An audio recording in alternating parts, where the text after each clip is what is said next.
and one fitting setting, Eric, to settle this one tonight. Good evening and welcome to Newton, North Carolina, everybody. I'm Blake McCandless, joined alongside by Eric Brennan. We'll have James Pike capturing all the stories down trackside. And Eric, I know we talk about it in just about every Cars Tour race, but you can see the fans, the amount of fans that are out here. Mind you, about 2 hours before we start feature racing tonight, they have come out in droves. They have packed this house for a historic night in pavement late model racing. And you see some of the drivers still working with some of the fans here for what was a scheduled autograph session. But as you said, Blake, just before we were getting ready to do things on track, Mother Nature intervened with the pretty much day-long mist that put the track crew hard at work for the second day in a row. Hats off to the Cars Tour officials and track representatives to say these fans are still going to get a chance to meet their favorite drivers. But the moment is going to slowly start to shift to seeing how the rest of the late model stock field is set, and all of that cash that is awaiting the pro late model and late model stock drivers in Cookout Victory Lane in one of the biggest and most anticipated races in the Tour's history. And you can even see it going on right now. The cars starting to line up for a last chance qualifier. And yes, I didn't misspeak there. A last chance qualifier for this ZMAX Cars Tour race. We had qualifying yesterday, a little bit of a difference in procedure than what we're used to seeing. We locked in 24. We had another 4 transfer in through owners provisionals, and 2 spots will be available in a last chance qualifier that will come up here shortly as we see the running order for tonight. There's the LCQ as we mentioned. We'll take a moment, step aside, have our driver introductions and opening ceremonies, and then what everybody is waiting to see, 100 laps for the pros, which by the way, this division ran here a couple of weeks ago in the prelude to the Throwback Classic, so they get their second opportunity in Hickory in as many weeks. And of course, 125 laps for the late model stock cars. The biggest paying night in late model pavement racing history, Eric. $2,500 to start, and of course, 50,000 big ones to win it. And on top of that is all of the energy and emotion that comes into the Throwback event. This is the 9th iteration of the Throwback with the Cars Tour, and it has certainly been amped up in a big way. We're going to try to touch on just about every special car and paint scheme in the field, some of the personal stories attached to some of the representatives who are being honored here tonight for many different reasons, some of the race teams being able to find ways to get some of those famous and historic drivers here at the Speedway. There's also a lot of family ties, a lot of emotional ties, and it could all be capped off with a cherry on top with a trip to Cookout Victory Lane and perhaps $50,000 for late model stock winner. We've got 30 grand on the line for the pros, and a familiar name is going to lead them down for the start later on tonight. Let's welcome James Pike, who's with our pole sitter for the pro late models, Spencer Davis. Thank you, Eric. Thank you, Blake. And I am here with Ben Kennedy and Spencer Davis, who will lead the field to green in the pro late model portion of the Throwback Classic. So, Spencer, I know we were just talking here. You said you're ready to race. Why are you so excited the field to green in this Throwback Classic? Man, this is a big race for everybody in the straight rail community and just a weekend overall for the Cars Tour. So, you know, part of putting your name in the history book is sitting the pole and trying to do it one more time with, you know, getting that victory lane and getting that trophy. But, you know, that's excited. We've had a lot of momentum with our Surf USA Mobile 96 Ben Kennedy racing machine. And, man, it's just these last 2 years, it's been a whole lot of fun. I'm excited to continue it, but with a little bit different guys, you know, same core group. But, man, this Cars Tour, they put on a heck of a show. And it's just, you know, the anticipation building up is a lot, man. And 7:30 tonight, we're going green, ready for it. There are a lot of people on your side, as you said, who were there for the title run in the Pro Late Models last year, where you were right in the thick of the championship battle up to the last weekend. But there are a few differences, and there are a few differences to this race. So when you look at sort of the regular Cars Tour races that you run compared to this race, what's the standout thing that's different to you?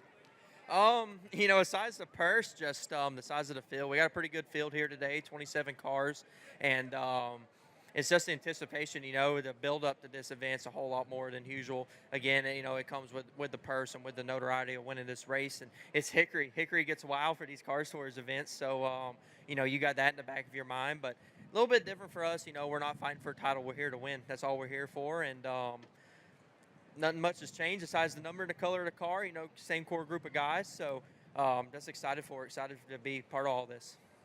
It's a blue car, not a red car, but Spencer Davis has proven he can get the job done in ZMAX Cars Tour competition before. This time, he'll look to do it with $30,000 on the line in the Pro Late Models.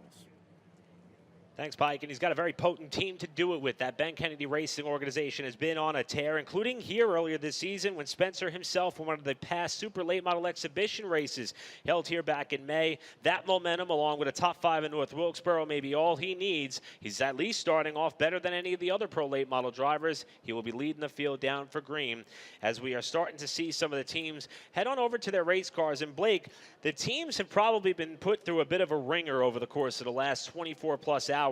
I mean, the way in which the weather has shifted in the Carolinas specifically. We were flirting with the 100-degree mark for what seemed to be weeks on end. We saw that we were going to have cooler temperatures today. Unfortunately, on the front end of that came a torrential downpour yesterday that pushed qualifying back about an hour and 15 minutes past its original start time. And today, it's been pleasant to be outside, but there's been a lingering mist in the area, rolling in from the west side of the state, from Asheville over towards Newton and Hickory, and it appears to be starting to flirt with the racetrack again, and some of the teams are starting to prepare for that, as if these drivers didn't need even more of a reason to feel a high level of angst going into this race. It has certainly been one of the more unique weekends that we've had. It's not the first time that we've dealt with a little bit of moisture in the past, but I think it created just an incredible setting last night. And I was talking to a couple of crew members and some spotters earlier today, and even they mentioned kind of the uniqueness of what we had last night. You mentioned it. We had practice yesterday that these teams, again, so many of these teams, they've been out here for several days. They've been testing. They know how big of a race this is. So they've been building up to this for quite a while, but shortened practice yesterday, but created just an incredible visual for us, and I'm sure for many of these teams, to see these cars qualify under the lights. Again, that's something you pretty much never see at a Cars Tour race, because if qualifying washes out, we just push it to later off in the afternoon or set it by the rule book. So to have these drivers be put in a totally unique position last night was quite something that there were several teams that, again, struggled because they weren't anticipating going out on a green racetrack late at night with the way the schedule was supposed to play out. But what a thrilling session it made for us, and has jumbled up the lineup in a way, Eric, where we have a ton of strong cars that are going to be a part of this last chance qualifier. Again, several full-time competitors in the Cars Tour are going to have to race their way into only 2 spots that are available, but this was the best of the best that we saw last night in both the Pro Late Models and the Late Model stock cars. And speaking of that qualifying session, let's take a peek at how things unfolded on the Pro Late Model side. And as you said, Blake, it had like a bit of a snowball derby qualifying feel to it. There was a bit of moisture in the air, and the driver who's starting in the top 5 of both races, one of 5 drivers going for $80,000 on the line tonight. Tristan McKee clocked in 5th quickest on the Pro Late Model side of the aisle, but he wasn't alone as far as the double duty drivers. 2 more join him up in the top 5, including this driver, Mason Diaz, in a Pro Late Model and Late Model stock as well. He'll be starting the Pro feature tonight on the outside of row number 2. And again, he's running a Carlton Phillips Throwback in the pros. He also has a Throwback that he'll be running in the Late Model stock car race for 125 laps later on tonight. And how about Casey Roderick, Eric? Every time he shows up at a racetrack, he's going to have something to say. And again, this Pro Late Model qualifying took place after Late Model stock cars, so a couple of drivers have been able to rubber the track and put some heat in it. And how about Caden Honeycutt, another driver that can chase 80 grand tonight? And the driver who we just heard from a little bit ago, ironically the driver that chased Caden Honeycutt in the Drivers' Championship in 2024, Spencer Davis for Ben Kennedy Racing. He celebrated the owner's title last season, was runner-up on the driver's side of things, but as he just told our very own James Pike, no care about points at all for this driver and team. They want the trophy, and they want the check. And he'll be leading us down for green at approximately 7:30 p.m. Eastern for 100 laps with the Pro Late Models. The prize that is available for the Pro Late Models matches the top prize that has ever been available in a single ZMAX Cars Tour race. $30,000 is what they used to pay out for the Old North State Nationals that Landon Huffman won a couple of years ago. But it's the Late Model stock cars that took center stage and got bumped up to the first division 5 starters. Again, some familiar names that you'll see that competed in both the pros and late model stock cars. But Eric, we've been talking about it time and time again. How about the development that we have seen throughout this 2025 season for young Carson Lofton? Most of the tracks that he's visited with this Nelson Motorsports team have been in some type of tour type modified or crate mod. He's here in a late model stock car with this team. He's going to start in 5th. Here's another one of those double duty drivers starting in the top 5 in both classes. Caden Honeycutt, defending Snowball Derby champion. He said winning here tonight could rival with that opportunity, and he's going to try to do so on the late model stock car from 4th. Running a David Pearson throwback is that of Caden Honeycutt. And then I think one of the best teams and fastest race cars that we have seen for the Tour over the last couple of months. How about a 97, again, not a 29, but the 97 of Landon Lewis running a Ron Hornaday throwback, a beautiful 704 Hemp Chevrolet that he's got tonight, and I think a really fast one.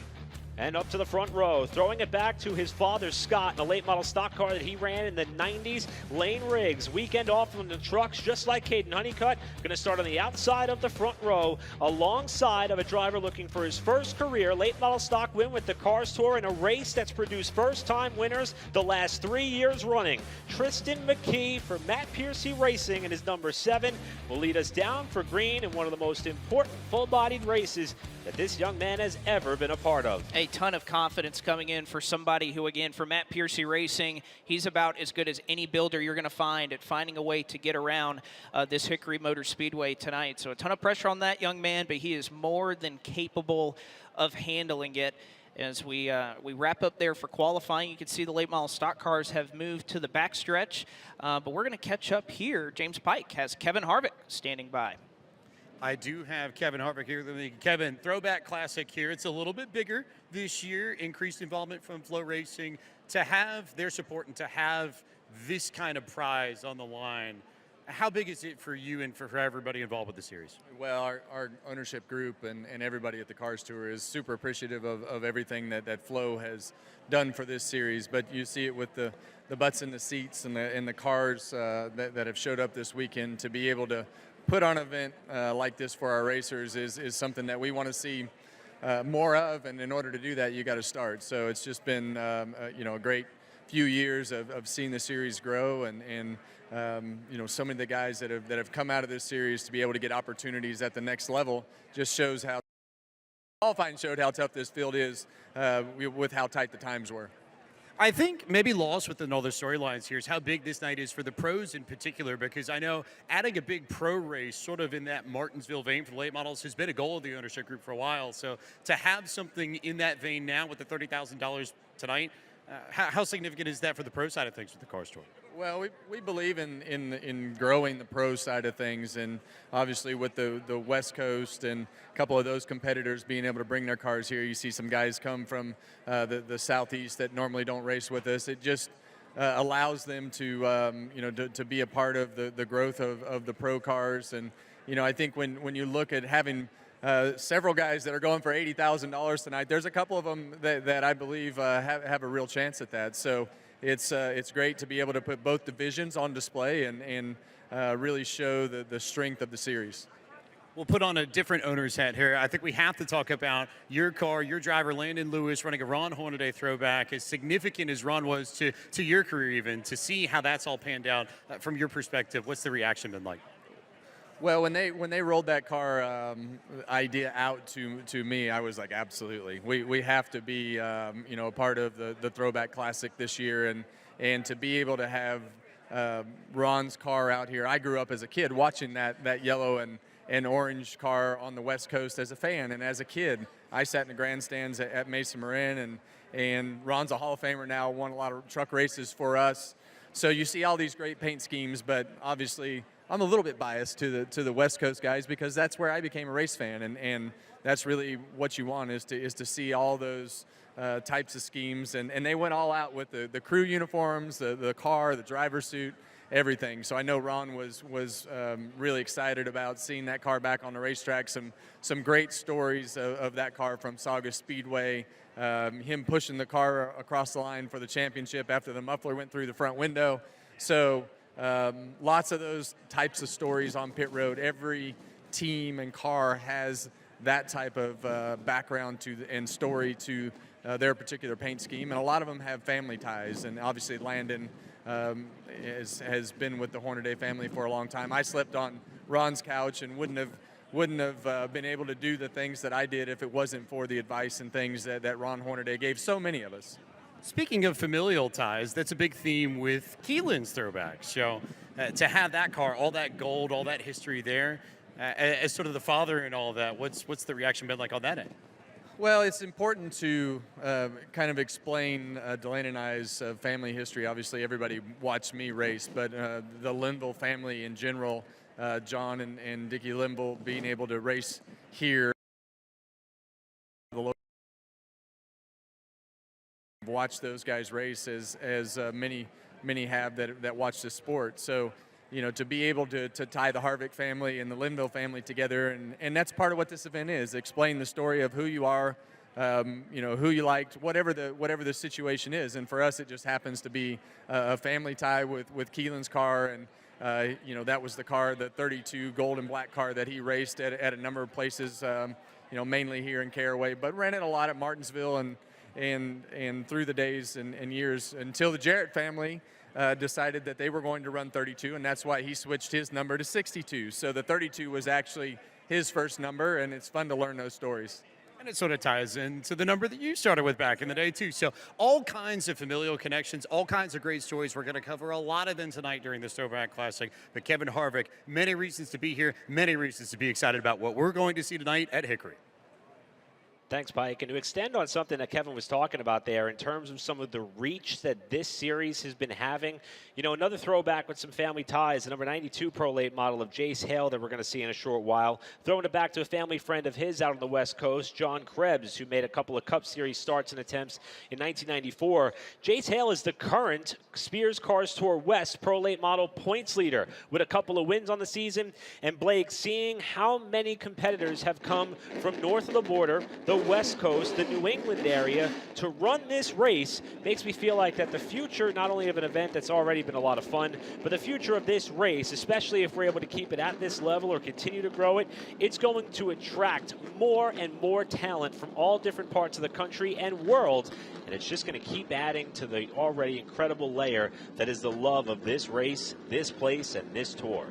And I think you can see the big embrace that this race has had by the fact that, yes, we had a huge field of drivers. You can see many of which that are a part of this LCQ. You can see them rolling on track right now. They're not about to get rolling, so don't worry right now, fans. We're not missing any racing action. If anything, they had parked them on the front straightaway. There's a slight bit of mist that has moved into the area, so they're trying to be as proactive as possible. You can see the track.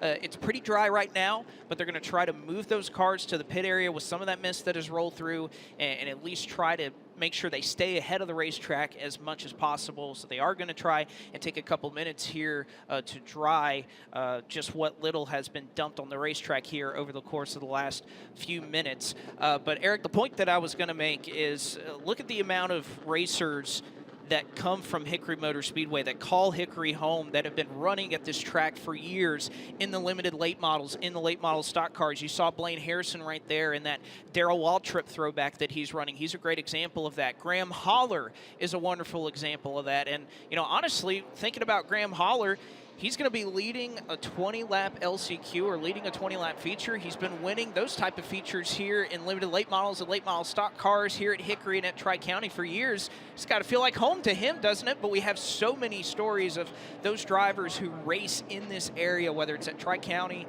nearby or right here at Hickory, that are a part of this field and are competitive in this field. How about Michael Bumgarner? He's starting 17th. He locked his way in. He's the defending track champion here at Hickory. He does it on a weekly basis, and yet think of all the cars that he out-qualified. Connor Hall, Cade Brown, Ronnie Bassett Jr., I mean, the best of the best in Cars Tour competition. Yeah, hard to believe that if you look at our top 8 currently in late model stock points, half of the top 8 had to utilize the 4 provisional spots that were available based on owners' points, but half of the drivers in the top 8 in the standings had to fall back on a provisional, essentially forcing full-time competitors like Connor Jones, like Brandon Pierce, like Parker Eatman to this last chance race where only 2 of them are going to be able to move forward. If we we are fortunate enough to get to that start time, with the mist starting to pick up even more so. And Blake, I can't help but think of what mental anguish this is causing some of these drivers and teams that have had to go through nearly up to 24 hours of knowing that they were not cemented into one of the biggest races of the year, biggest race in quite some time. Now they get themselves in a race mode, they get a little bit race ready, get their car on the front stretch, get ready to go. Now they got to pull back to the pit area, wait to see how long it may take for this to pass.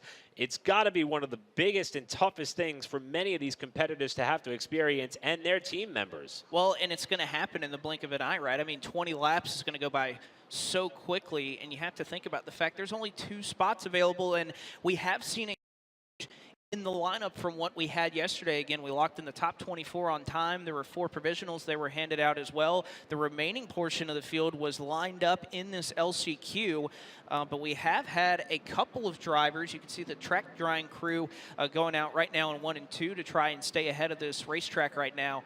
But so many of those competitors, or there's a couple of competitors rather, that withdrew from the event after being placed in this LCQ because it was going to be so difficult. But one driver not having to feel that, and again, he's starting on the pole in this last chance qualifier because of a tiebreaker. 24th was a tie down to the 1,000th of a second. And Graham Holler will be starting on pole for the last chance qualifier when we get rolling. He's standing by with James Pike. He's got the best start.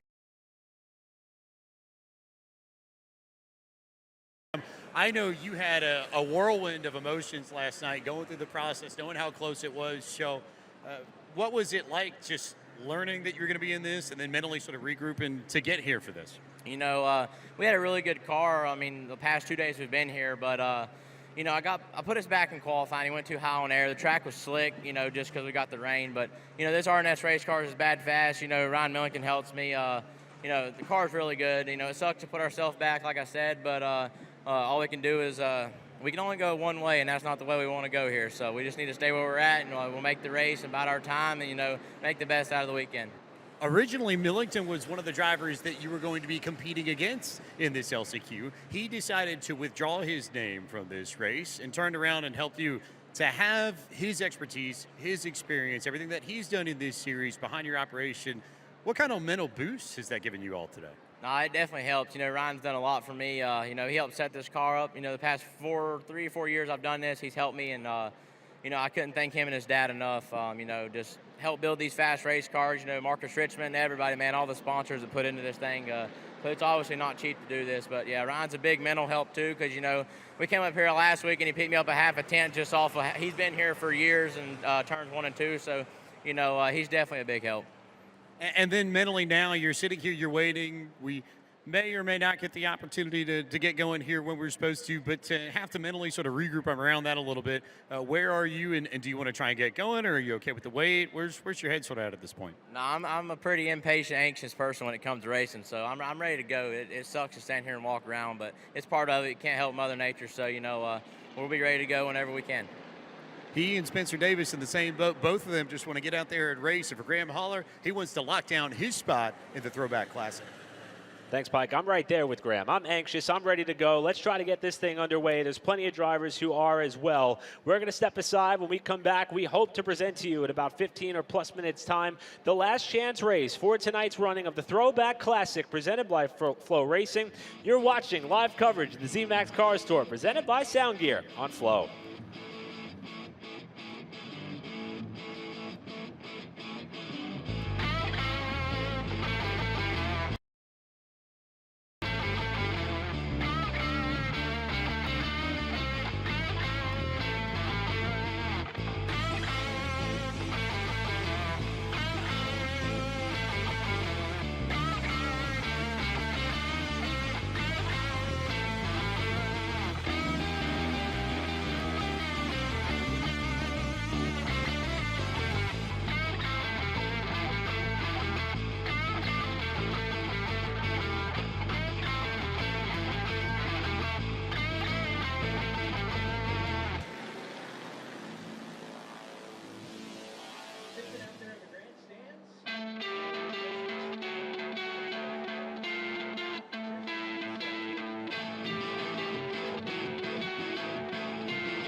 with $50,000 on the line on Saturday, August 2nd at Hickory Motor Speedway in the Throwback Classic presented by FloRacing. We know we're going to see some fireworks. We caught up with some of the late model stock car guys to find out what they're willing to do. Will they wreck their mother? Will they wreck their teammate? We asked them to find out exactly what they're willing to do for 50 grand on Saturday night. He's going to get back here first. Millington into the back of Connor Hall. He spins out, and Ryan Millington is going to cross the line in first, but is it going to stand? Well, I can't do what I did last year because I didn't actually win it last year from doing what I did. So gonna have to make the pass clean, and hopefully we can have another shot at winning it this year. I think we do. We definitely got a good piece right now, so we'll see. Should be a fun race, no doubt. Yeah, they're going to need a clip. I think. I mean, seriously, like when it comes down to it, because like if I was leading, you better ship that thing in there to the point that I can't get to you, because I would imagine that if I was leading, whoever's second, doesn't matter who it is, they would do the same to me. You know what I mean? Like when you're racing for that type of purse, it comes down to the money. Like it's not another second place. Like you said, it's a $43,000 difference between first and second. You know, I feel like I take a lot of pride in how I race people, and it's bit me in the ass a few times. You know, Martinsville comes to mind, of course. Had a shot at winning that and didn't get rough with it, but it was a great finish. And I take a lot of pride in how I raced that night, but I also think about it a lot and think, man, if you were a little more aggressive or willing to knock somebody out of the way to an extent, you know, you might have a Martinsville clock in my living room. So think about that, but, you know, I still feel like I hold true to my racing value and how I race. And, you know, I think you can get rough and be aggressive without being, you know, deliberate and ruining the race. So I'm all for a good race and a good finish and, you know, a respectful one at that. So I take, you know, pride in that, and I don't feel like I would overstep. But come down to it at the end of the race, and that money's on the line, you know, might have to use the right front fender a little bit more than normal, but hopefully not wreck someone and hopefully put on a good show to the finish. I'm willing to do anything and everything that won't get me penalized. I've been a part of the series for long enough to know how race control likes to handle things. I'm not saying that that's a bad thing. I think in that particular race it's going to be a very good thing, because otherwise it would just be a wreck fest, and none of us want that, not for ourselves, not these race teams, all the hard work that goes into these very nice race cars, and then obviously, you know, the main thing is putting on a great show for the fans. So, but, you know, like I said, I definitely would be lying if I said I'm not willing to do, you know, everything to the line without crossing that line to be able to get the job done. Obviously, I'm gonna get into him, but you've got to do it. You've got to do it the right way. You know what I mean? You can't just run down in the corner and blast a guy and turn him. You got to get into him and lean him. Don't get me wrong. I'd wreck my mama to win it. I'm just throwing that out there. But you've also got to be smart in the way you do it. And if I'm leading and you get into me and I'm fixing to lose a bunch of spots, I'm gonna spin myself, because you're not winning either, to be honest. Well, if anybody remembers what Millington and Connor Hall raced with last year, that was they weren't scared to do that. So I mean, I'd wreck my mother to win a race. Like, it's just, especially for something like that, it's pretty awesome. So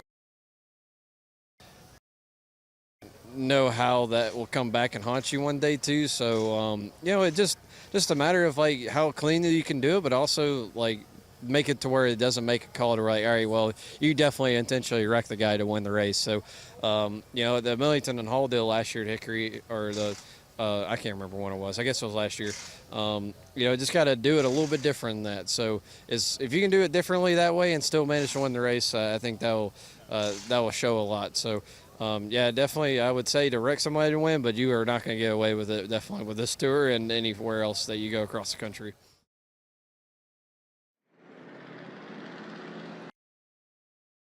Example for the feature event.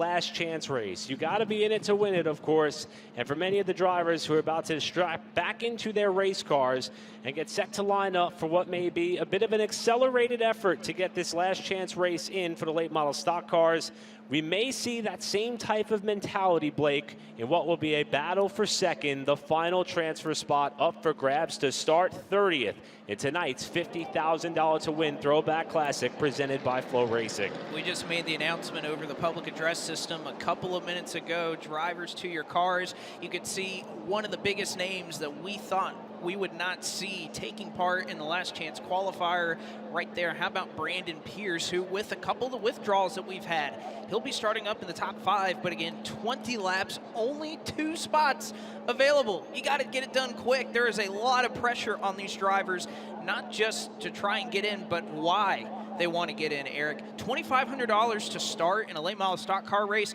That driver right there, Graham Haller, there's a lot of local races around here that won't pay that to win if he won 5 of them. $2,500 to start, it's big for a lot of these teams. And also, I think everyone is going to remember this night, this first time that this much was on the line, one of the biggest nights in pavement short track racing ever, and you certainly want to be a part of it. Think back to when the Truck Series first went to Eldora and how bad Norm Benning wanted to make that field in that last chance race just to be a part of history.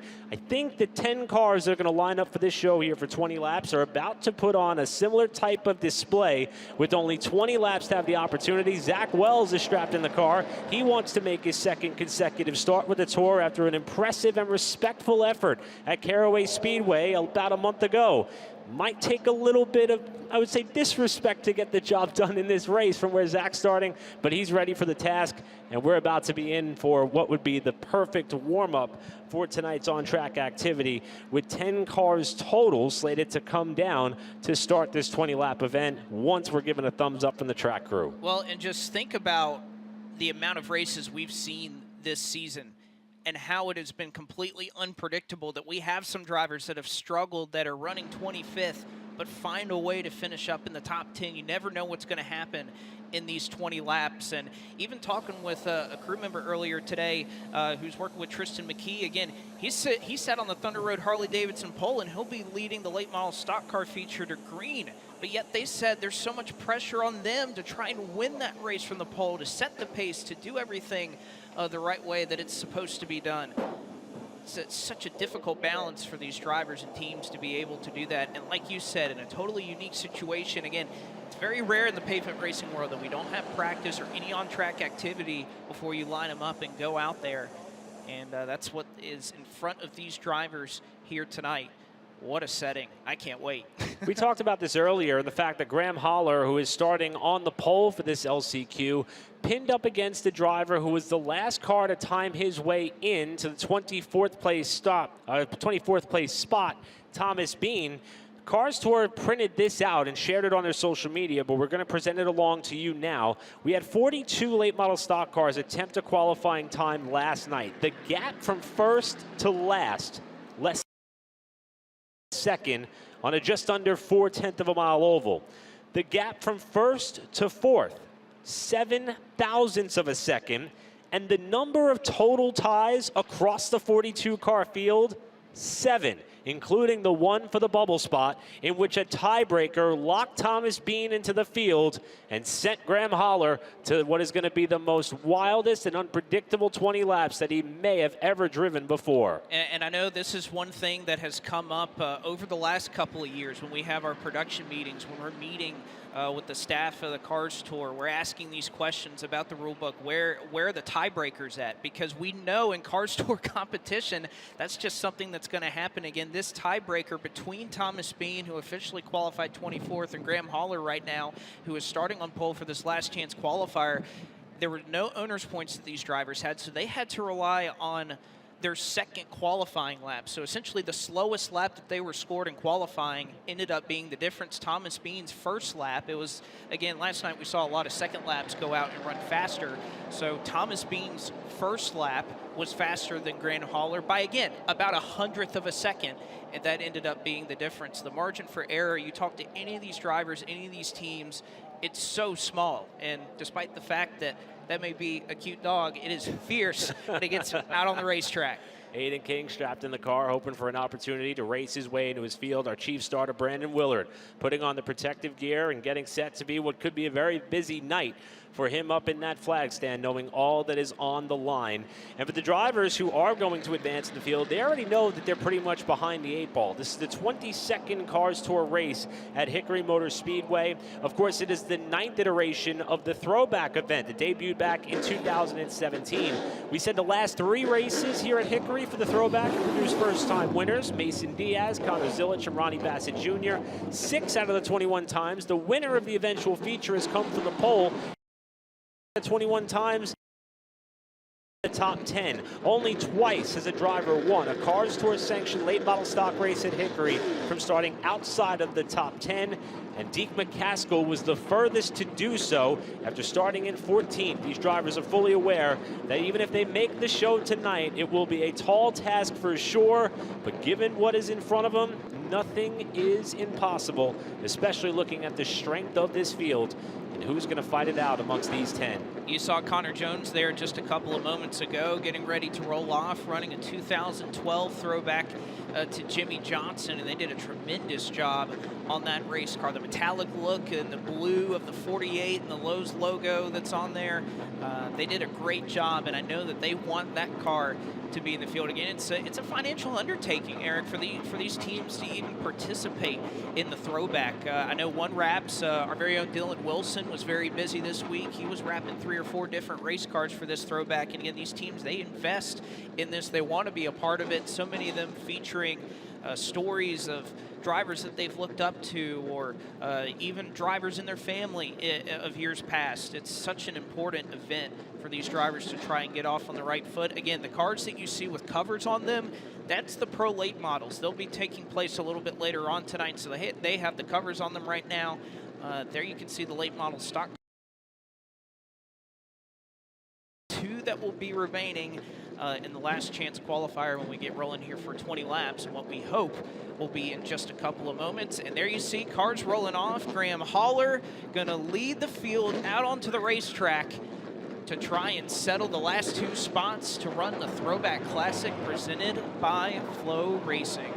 Blake, you bring up a tremendous point. Yes, the financial incentive of the night is certainly the carrot dangling in front of the horse, but the emotional attachment to some of the teams who have committed in a tremendous fashion to their Throwback efforts, and all of their supporters who are here, whether they be on the pit side or the grandstand side or watching along on FloRacing, there is a big amount of acknowledgement across every team member and every competitor that there are a lot of eyes on them tonight. And no matter if they end up in victory lane or not, they certainly want to put their best foot forward. But tonight could be a career-defining night and moment. It could also be a night in which some of these drivers get recognized for something that could lead to future opportunity. Here's the starting lineup as was presented to us at the start of the day. Graham Haller and Aiden King, as we mentioned, on the front row. Connor Jones in the top 10 in points, row 2, alongside of Caden Ballos, legend car standout, trying to make the big show. Parker Eatman inside of row number 3, alongside another full-time competitor in Brandon Pierce out of Oak Ridge, North Carolina. Blaine Harrison, a local competitor here at Hickory, alongside Vicente Salas, who's won a number of features in late model stock car racing here at this racetrack. Chase James, as well as Zach Wells, lining up at 9th and 10th. Again, this list does not include several drivers that had qualified in these positions and would be participating in this last chance qualifier had they not withdrawn from the event. Ryan Millington was one of those drivers, Darren Krantz, Jordan McGregor, and yes, those were the cars that elected to withdraw, as well as Charlie Watson. And also yesterday, Ryan Wilson had a problem that prevented him from making a qualifying attempt. 43 cars in total entered the race. 42 took time in qualifying. And as Blake mentioned, since then, 4 more elected to pull off to the side and watch the remainder of the weekend's events along with us. Really curious to see how these drivers handle this racetrack. Again, I was talking to a number of team members earlier today that talked about the surprise that this track was yesterday after all that rain came in. The difference in the racetrack, it lost its heat, it lost its rubber. And despite the fact, again, they would typically take a couple of pace laps to try and settle everything, make sure the track's good, it looks good, but they're also trying to beat a cell that could be moving into this area, so they're not going to waste any time. They're going to go ahead and double up for a pressure-packed 20 laps here at Hickory. 1 to go from Brandon Willard. We are just about set to get the Throwback Classic underway and set the final 2 spots in the field.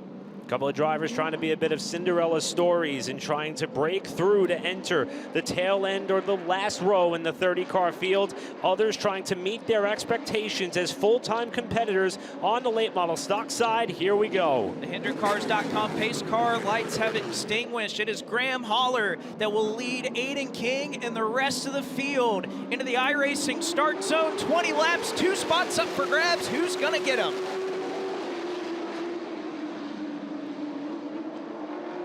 And Connor Jones thought about perhaps going 3 wide there for just a moment, but there's the battle for the transfer spot already taking place off of turn number 4. Connor Jones in the 48 in a Jimmy Johnson throwback. Aiden King on the outside, duking it out for the last spot available, and Parker Eatman has made up a spot as well. Contact made already. Already banging doors for that runner-up spot. Parker Eatman in the Rusty Wallace throwback number 2. Blaine Harrison and that Darrell Walter number 17 trying to tow up and get to the inside line as well. Jones and King still side by side for second off turn 2 with Parker Eatman now thinking about that bottom shot to the inside of Jones. Jones trying to clear King off of the second corner. Looks like that bottom lane prevailing right now. Eatman's gonna toss it on in. He knows he has to make this quickly. We've already gotten 3 laps under the books. Eatman to the inside of Aiden King, looking for position number 3. Meanwhile, Connor Jones trying to scurry away from these two. And now Eatman trying to clear Aiden King for third to see if he could settle that battle for second with Jones, who's got about a car length of breathing room. And how about Caden Ballos, the young man who made splashes in Legend Car competition, attempting to make his Cars Tour late model stock debut, running in 5th. Needs 3 more spots as we're a quarter of the way through this race already. Very quickly, you can see a couple of drivers that feel like they may not have what it takes to chase down Graham Holler. He was the beneficiary of that side-by-side battle for a number of laps. Heard a lot of drivers talking about yesterday how tight the track was when it had cooled down and all the rubber had been washed off of the racetrack. You got to think about the fact it's been 90s and in the hundreds in the Carolinas recently.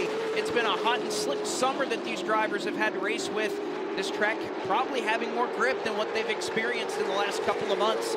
As you can see, Blaine Harrison nearly kissing the wall off at 2. And this is something I didn't think we would see, Eric. Brandon Pierce at the tail end of the field. Yeah, Pierce struggling in that number 2 car, the driver who is second in all-time starts with the Cars Tour behind Deke McCaskill, who locked his way into the field yesterday.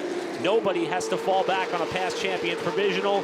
Only 2 spots remain up for grabs. Now the question becomes, does Connor Jones want more breathing room? Is he willing to risk battling for the lead with Graham Holler, who's the pace setter, with Parker Eatman, Thanksgiving Classic winner in 2024, trying to close? Well, I think his decision is going to be made a lot easier if Parker Eatman can continue to make up some ground in this battle. We've seen him be able to do that in that Miller Genuine Draft number 2, a beautiful race car. I know he wants to put it in the show. Let's see if he can do it. Halfway home here in the last chance qualifier, and just a car length or 2 separates Parker Eatman from a spot in the Throwback Classic. Eatman trying to make his 14th career start, already 2 top 10s in 2025, and he is someone who's had a tremendous rookie year as Jones starts to reel in even closer on Graham Holler for the race lead. It'll be 7 to go when they come back around in a race that has been clean and green since the start. Now Jones trying to size up Holler, with Eatman trying to catch them both.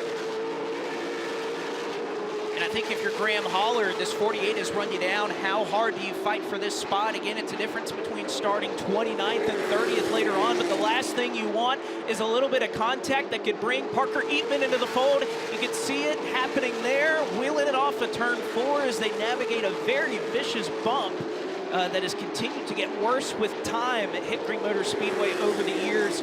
Right here through turn 4, you can see it right before that concrete patch these drivers have to navigate, but 5 to go right now, and Parker Eatman has not made up any ground on Connor Jones in the last few laps.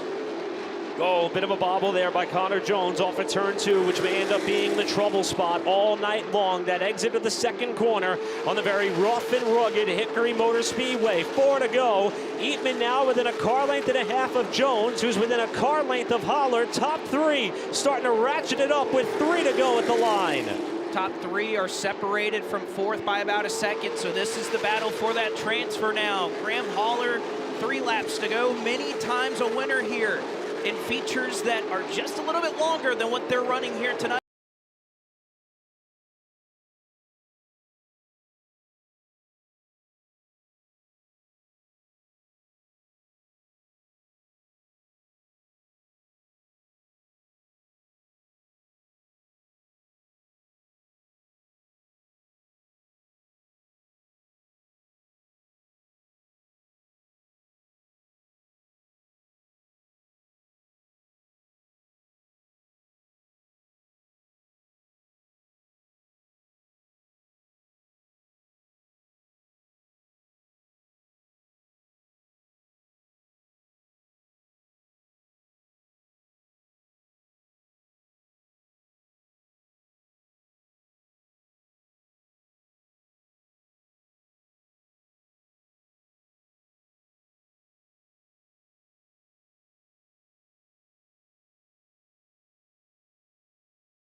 bonsai move in 3 and 4.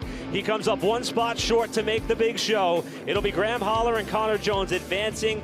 Eatman, Ballos, King, your top 5, all joining us in the bleachers, along with Blaine Harrison, Chase Janes, Vicente Salas, Brandon Pierce, perhaps the biggest shock to miss the show, and Zach Wells, all loading up early.